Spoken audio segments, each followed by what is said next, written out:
Hi everyone, welcome to another episode of How to Homebrew. My name is Spence from Sarson Games, and for this episode, we're looking at homebrew weapons.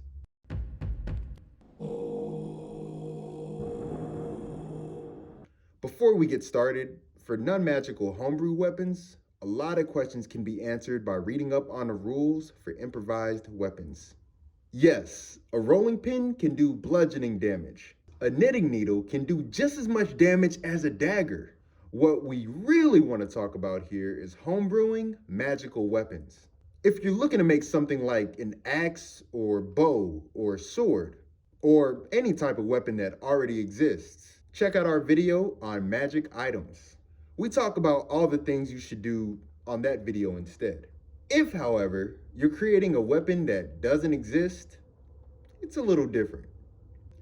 To start with, you'll need to invent a non-magical version before you invent a magical version.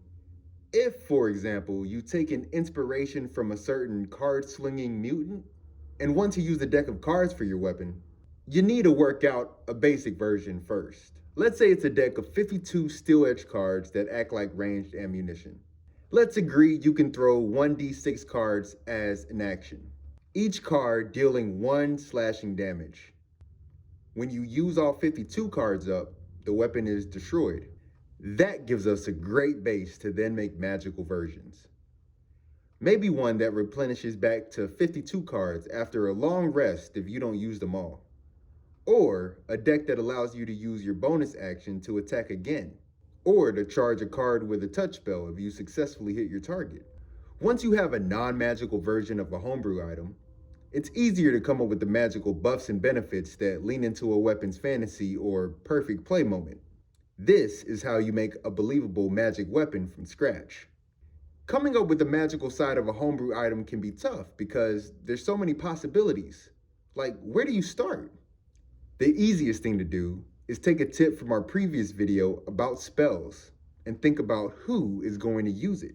Take our steel edge cards as an example. That could be used by a bard, a rogue, an artificer, even a spellcaster like a warlock. Whatever weapon you want to make, remember to do it in 3 steps. Design a basic, non-magical version first. Then think about magical buffs that could fill the gaps or the weaknesses of the weapon. Then make sure that lines up with the playable style of whoever is wielding it.